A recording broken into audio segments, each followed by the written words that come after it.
이 시간 함께 나누실 하나님 말씀은 로마서 4장 말씀입니다. 로마서 4장 1절에서 25절까지 말씀입니다.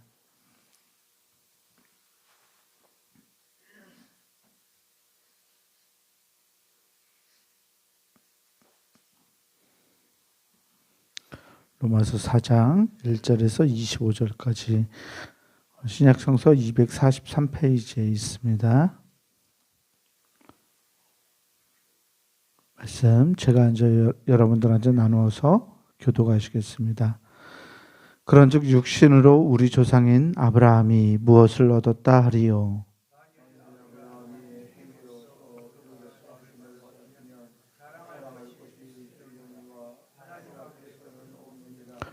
성경이 무엇을 말하느냐?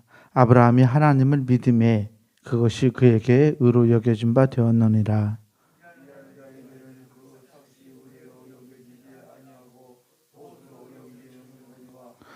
이를 아니할지라도 경건하지 아니한 자를 의롭다 하시는 이를 믿는 자에게는 그의 믿음을 의로 여기시나니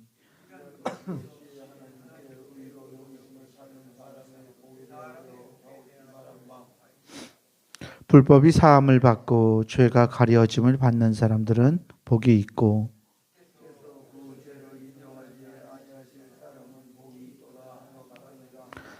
그런즉 이 복이 할례자에게냐 혹은 무할례자에게도냐 무릇 우리가 말하기를 아브라함에게는 그 믿음이 의로 여겨졌다 하노라.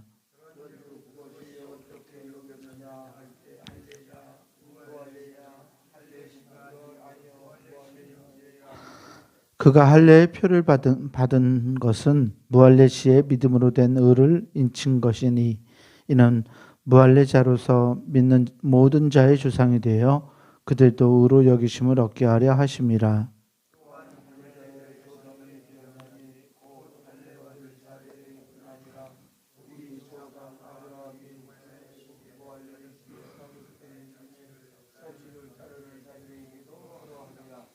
아브라함이나 그 후손에게 세상의 상속자가 되리라고 하신 언약은 율법으로 말미암은 것이 아니요 오직 믿음의 의로 말미암은 것이니라.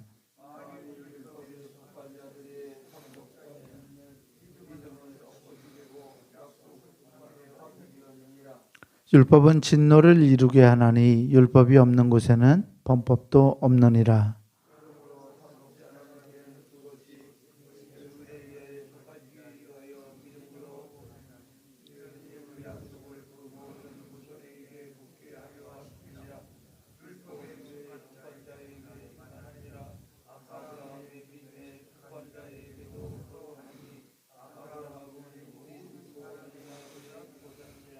기록된 바 내가 너를 많은 민족의 조상으로 세웠다 하심과 같으니 그가 믿은 바 하나님은 죽은 자를 살리시며 없는 것을 있는 것으로 부르시는 이시니라.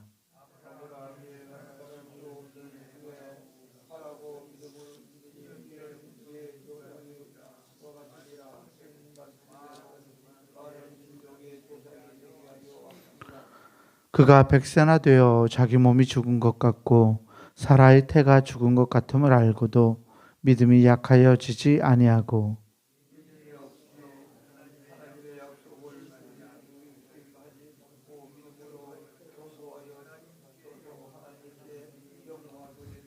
약속하신 그것을 또한 능히 이루실 줄을 확신하였으니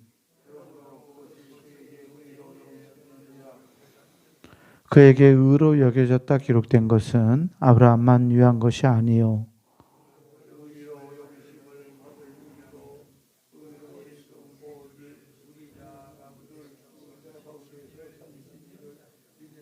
함께 봅니다. 예수는 우리가 범죄한 것 때문에 내줌이 되고 또한 우리를 의롭다 하시기 위하여 살아나셨느니라.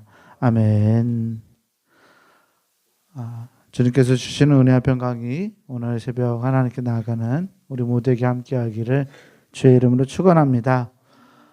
믿음으로 말미암아서 의롭다함을 얻는다는 칭의에 대해서 오늘 우리가 읽었던 로마서 4장에서도 아브라함의 예를 들어서 말씀하고 있어요. 이 바울 사도가 로마서 3장에서는 왜 믿음으로 의를 얻을 수 있는지 이 아브라함의 예를 논증처럼 이렇게 증명해 가는 것으로 예를 들었다면 4장에서는 같은 말씀을 이제 예시를 통해서 아브라함의 경우가 어떻게 그가 믿음으로 의롭다 하심을 얻었는지, 의인이 되었는지를 오늘 우리가 읽었던 이 말씀 가운데서 다시 한번 강조하면서 이야기하고 있어요. 2절에 이렇게 오늘 말씀에 이야기하고 있습니다. 만일 아브라함이 행위로서 의롭다 하심을 받았으면 자랑할 것이 있으려니와 하나님 앞에서는 없느니라. 아멘. 아브라함이 무언가를 해서 의롭다함을 받았으면 자랑할 것이 있을 거다. 그런데 하나님 앞에서는 뭐 돼요? 없다. 즉 하나님 앞에서는 행위로 의로워진 것이 아니다라고 바울 사도는 말씀하고 있습니다. 이 바울이 말하고 있는 이 행위는 어떤 인간이 할 수 있는 공로를 말해요. 인간이 하나님 앞에 무언가를 해서 갈 수 있다라고 생각하는 거죠. 사람들이 일반적으로 그렇게 생각해요. 다른 종교들의 경우는 대부분이 그렇습니다. 인간의 어떤 공로를 행해서, 인간의 어떤 노력을 통해서, 또 수양을 통해서 어떠한 단계에 올라가는 것으로 생각을 합니다. 그래서 공덕을 많이 쌓거나 선한 일을 하거나 그래서 자기를 변화시켜가는 그런 과정으로서 종교가 어떤 수행처럼 여겨지죠. 그런데 기독교의 진리는 독특하게도 그러한 수행에 있지 않아요. 기독교는 인간이 가지고 있는 철저한 인간 실존에 대한 이해를 하고 있는데 무슨 말이냐면 인간은 죄인이에요. 죄라는 것은 하나님과 관계하지 못하기 때문에 하나님과 깊이 교제하지 못하기 때문에 모든 인간은 자기의 힘으로 하나님과 관계를 회복할 수 없어서 죄인입니다. 그런데 죄인이 의롭다함을 얻는 방법은 하나님과의 관계를 회복하는 일이에요. 인간이 어떻게 하나님과의 관계를 회복할 수 있을까요? 그렇게 생각해 보면 철저하게 하나님 편에서부터 내어주시는 은혜의 덕분입니다. 하나님이 은혜로 우리를 받으시지 않으시면, 하나님이 우리에게 은혜 주시지 않으시면, 은혜로 당신을 알려주지 않으시면 인간은 하나님과의 관계를 스스로 회복할 수 있는 길이 하나도 없어요. 바울 사도는 이 말을 하고 싶었던 것 같아요. 유대인들이 또는 이방인들이 어떻게든 하나님께 나아가기 위해서 때로는 자신들을 자랑하기도 하고 때로는 자기가 가진 것들로 노력을 하면서 하나님 앞에 나아간다라고 이야기하지만 결국 사도가 보기에는 모든 인간들은 하나님이 먼저 받아주시는 그 놀라운 은혜 가운데 놓여져 있다라는 것을 알게 해주고 싶어서 너희들이 그렇게 노력해서 하나님을 알 수 있는 게 아니라 하나님이 자기를 열어주셔서 하나님이 자기를 보여주셔서 하나님이 당신들을 안아주셔서 우리가 하나님을 알 수 있는 것이 아니냐라고 그렇게 말씀하고 있습니다. 성경을 통해서 바울 사도는 그래서 이것을 아브라함의 예를 통해서 4장에서 이야기하고 있는데요. 아브라함이 하나님을 믿음에 그것이 그에게 의로 여겨진 바 되었다라고 3절에서는 말씀하고 있습니다. 그러면서 어떤 경우 하나를 이야기를 하죠. 일하는 사람에게는 그러니까 그 삭시 은혜로 여겨지지 아니하고 보수로 여겨진다. 일을 안 해도 경건한 사람에게는 경건하지 아니한 자를 의롭다 하시는 일을 믿는 사람에게는 그러니까 일을 하지 않아도 의롭게 해주시는 하나님을 믿는 사람에게는 하나님이 그의 믿음을 의로 여기신다라고 말해요. 즉 같은 말을 계속 하는 건데 공로, 행위, 자기의 능력을 통해서 그 삭을 얻었다라고 생각하는 것 자체가 잘못이다라고 말하고 있는 거예요. 어, 우리가 의인이 되는 것, 우리가 믿음을 가지고 구원을 받는 것은 어떤 우리의 공로나 또 우리의 행위의 대가가 아닙니다. 어떤 사람들은 그렇게 이야기해요. 하나님 나라를 이야기하면서 천국에 가기 위해서는 착해야 된다. 어떤 사람이 천국에 가냐? 어떤 사람이 천국에 갈 수 있을까라고 물어보면 착해야 된다. 선해야 된다. 무엇을 해야 된다. 해야 된다라고 말해요. 유대인들도 그렇게 생각했을 거예요. 율법을 지켜야 의롭다 하심을 얻을 수 있다. 율법을 지켜야 하나님의 자녀들이다. 선택받은 백성들이다. 라고 끊임없이 이야기 왔어요. 그런데 바울사도는 그것보다 먼저 앞서 행하시는 하나님의 은혜를 받아들일 수 있어야 하나님의 자녀다라고 말씀하고 있습니다. 우리가 어떤 능력이나 우리의 공로를 통해서 하나님께 나아가는 것이 아니라 하나님이 먼저 우리에게 은혜를 주셔서 자기를 보여주시고 하나님께 나아갈 수 있는 길을 열어주시고 또 우리의 마음을 감동시키셔서 우리가 하나님을 향해서 마음을 돌리고 살아갈 수 있도록 우리를 불러주셨다는 것을 사도 바울은 강조하고 있습니다. 때문에 할례를 받아서 아브라함이 의로워진 것이 아니라 아브라함은 할례를 받기 전부터 하나님을 믿고 하나님과의 관계를 통해서 그 은혜를 누려와서 그가 의롭게 되었다는 것을 9절에서 12절까지 예시를 들어서 이야기하고 있습니다. 14절과 15절 말씀을 보면 만일 율법에 속한 자들이 상속자이면 즉 율법을 가진 사람들이 하나님의 상속자이면 믿음은 헛것이 되고 약속은 파기되었느니라. 율법은 진노를 이루게 하나니 율법이 없는 곳에는 범법도 없느니라. 아멘. 바울은 율법을 나쁘다 또는 율법을 버려야 한다라고 이야기하는 게 아니에요. 율법은 우리에게 죄를 알게 하는 은혜입니다. 유대인들이 가지고 있는 장점, 율법을 가진 사람들이 가지고 있는 장점은 죄를 알 수 있는 은혜가 있다는 거예요. 율법을 통해서 즉 하나님 말씀을 통해서 우리는 주어진 말씀을 통해서 어떠한 것이 죄인지 또 어떻게 하는 것이 하나님 앞에서 우리가 잘못된 것인지를 깨달아갈 수 있습니다. 하나님은 유대인들에게 그 율법을 주심으로써 하나님의 기준을 가르쳐 주셨고 하나님 앞에 어떻게 나아가야 할지를 깨닫게 해주셨어요. 그것이 유대인들에게 은혜였는데 이 유대인들은 또 이 율법을 어떤 절대적인 기준을 삼아서 이것을 해야만 이라고 생각하게 되었어요. 그리스도인들에게도 예수 그리스도는 어떤 의미에서 그렇게 받아들여질 수도 있어요. 예수님을 우리에게 주신 것은 허락하신 것은 하나님의 마음과 하나님의 은혜를 우리에게 알게 하시고 우리가 하나님께 나아갈 수 있는 길을 하나님께서 열어주시기 위해서 그리스도를 우리에게 보내주시고 허락하셨어요.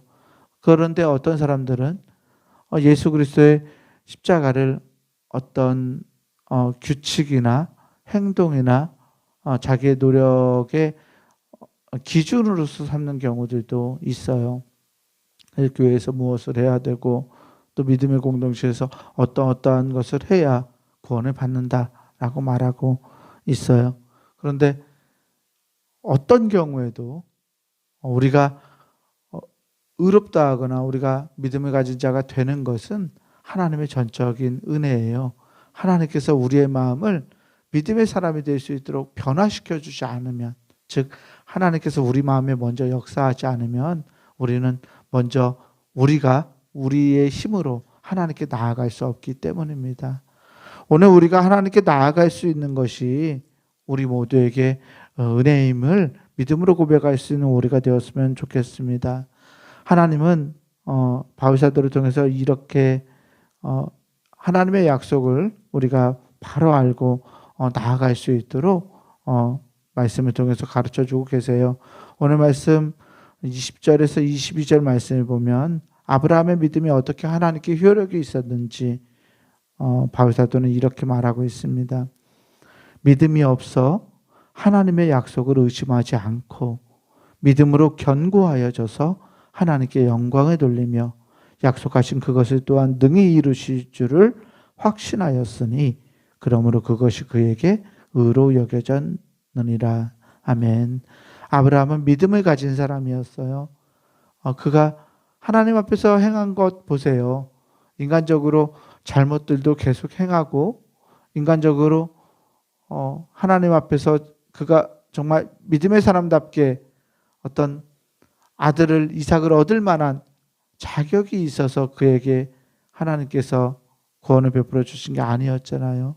하나님의 약속을 신뢰했던 것, 잊어버리지 않았던 것, 그리고 결국 하나님의 은혜를 받아들임으로 그에게 하나님의 놀라운 은혜가 임하고 하나님의 은혜가 그에게 구원의 능력으로 이루어진 것을 바울사도는 말씀하고 있습니다. 우리도 또한 그렇다라고 이야기하면서 바울은 의로 여기심을 받을 우리도 유함이니 곧 예수 우리 주를 죽은 자 가운데서 살리신 이를 믿는 자니라. 아멘. 바울은 이러한 사람을 의인이라 말해요. 예수 우리 주를 죽은 자 가운데서 살리신 이를 믿는 자니라. 아멘. 예수님을 믿는 것이 우리에게 은혜임을 믿습니다. 오늘도 우리는 예수 그리스도를 통해서 하나님께서 베풀어 주신 그 놀라운 은혜를 붙잡고 그 은혜 가운데로 걸어가는 날입니다. 이 복된 날 우리에게 주신 그 놀라운 은혜가 우리의 자격이 아니라 하나님께서 값없이 주시는 정말 말 그대로 우리를 환대해 주시는 놀라운 은혜임을 기억하면서 그 은혜를 찬송하고 기뻐하고 감사할 수 있는 우리 모두가 되기를 주의 이름으로 간절히 축원합니다. 기도하겠습니다. 사랑과 은혜의 하나님 감사합니다. 아무런 자격 없는 우리들을 하나님의 자녀 삼아 주시고 우리를 불러주셔서 믿음으로 살아갈 수 있도록 은혜 주시니 주님 감사합니다. 우리를 향한 하나님의 그 놀라운 사랑을 기억하며 오늘도 하나님께 감사로 기쁨으로 나아가길 원합니다. 우리 안에 이루어 주신 아버지의 나라를 우리가 이 세상 가운데서 이루어가고 하나님이 베풀어 주신 그 놀라운 은혜 가운데서 하나님의 나라를 확장하는 놀라운 사명도 또한 우리가 기억합니다. 하나님 우리 믿음의 공동체에서 우리가 함께 모여서 하나님의 이름을 영화롭게 하고 또 하나님의 기쁨으로 찬양하고 우리를 의롭다 하신 그 놀라우신 은혜에 충만하게 그 은혜 가운데 살아낼 수 있는 우리 모두가 될 수 있도록 하나님 힘주시고 능력 주시고 은혜를 더하여 주옵소서. 오늘 하루 거룩한 성일 주님께 기쁨이 될 수 있는 우리가 되기를 간절히 원하오며 우리 주 예수 그리스도의 이름으로 감사하며 기도하옵나이다. 아멘.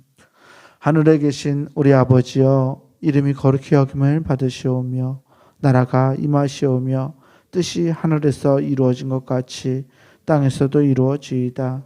오늘 우리에게 일용할 양식을 주시옵고 우리가 우리에게 죄 지은 자를 사하여 준 것 같이 우리 죄를 사하여 주시옵고 우리를 시험에 들게 하지 마시옵고 다만 악에서 구하시옵소서.